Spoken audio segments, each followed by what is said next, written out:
বাজারে আসছে ৫,০০০ টাকার নোট। সোশ্যাল মিডিয়ায় ভাইরাল পোস্ট। সত্যি কি ৫,০০০ টাকার নোট আনতে চলেছে সরকার, নাকি পুরোটাই গুজব? কবে বাজারে ছাড়া হবে এই মোটা অঙ্কের নোট? জানুন বিস্তারিত। গত কয়েকদিন ধরে সোশ্যাল মিডিয়ায় শোনা যাচ্ছে কেন্দ্রীয় সরকার নাকি নতুন নোট আনতে চলেছে, আর এরপরই সাধারণ মানুষ বেশ উৎসাহী হয়ে উঠেছেন সেই নতুন নোট সম্পর্কে বিস্তারিত জানতে। কিন্তু সরকারের তরফ থেকে এই বার্তাকে পুরোপুরি ভুল প্রমাণ করে জানানো হয়েছে বর্তমানে এমন কোনো পরিকল্পনা নেওয়া হয়নি ভারত সরকারের তরফে। এমনকি কেন্দ্রীয় ব্যাংকের নীতি হিসাবে বড় মূল্যমানে নোট ছাপায় উৎসাহ দেওয়া হচ্ছে না, বরং নিরাপদ ও স্বচ্ছ ডিজিটাল পেমেন্ট ব্যবস্থাকেই অগ্রাধিকার দেওয়া হয়েছে। সেই সঙ্গে আপাতত ভারতে চলতি 10, 20, 50, 100 এবং 500 নোটই জারি থাকছে বলে জানানো হয়েছে।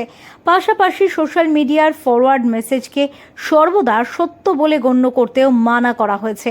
বলা ভালো, অর্থনীতির কাঠামোয় ক্যাশলেস ইকোসিস্টেম গড়তে গত কয়েক বছরে ইউপিআই, ডেবিট ও ক্রেডিট কার্ড, মোবাইল ওয়ালেটের ব্যবহার বৃদ্ধিতে জোর দেওয়া হয়েছে। তাছাড়া প্রশাসনিক যুক্তি অনুযায়ী বেশি বড় অঙ্কের নোটে কালো টাকার সঞ্চালন ও বেআইনি কাজে অপব্যবহারের ঝুঁকি বাড়ে। ফলে কম মূল্যের নোট শক্তিশালী করা ও ডিজিটাল ফুটপ্রিন্ট বাড়ানোই লক্ষ্য রাখা হয়েছে।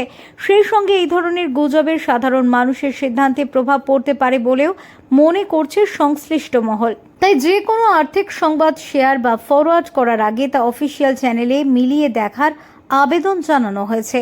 বিশেষজ্ঞদের পরামর্শ, সঠিক তথ্যের জন্য অফিসিয়াল ওয়েবসাইট, প্রেস রিলিজ, সরকারি মুখপাত্রের বিবৃতি ও ফ্যাক্ট চেক হ্যান্ডেল অনুসরণ করা উচিত।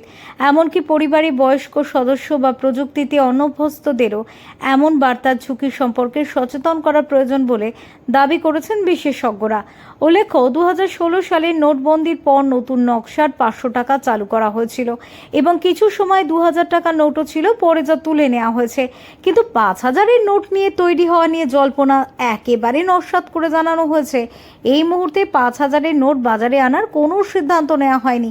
এমনকি সরকারি ফ্যাক্ট চেক শাখা থেকেও এই দাবি ফেক হিসেবে চিহ্নিত করে জানানো হয়েছে। মুদ্রা বা নোট সংক্রান্ত যে কোনো বড় ঘোষণা হলে তা অফিসিয়াল ঘোষণা, প্রেস কনফারেন্স ও বিজ্ঞপ্তির মাধ্যমে প্রকাশ করে থাকে সরকার। তাই গুজব ছড়ানোর আগে সঠিক তথ্য জেনে নেওয়া আবশ্যক।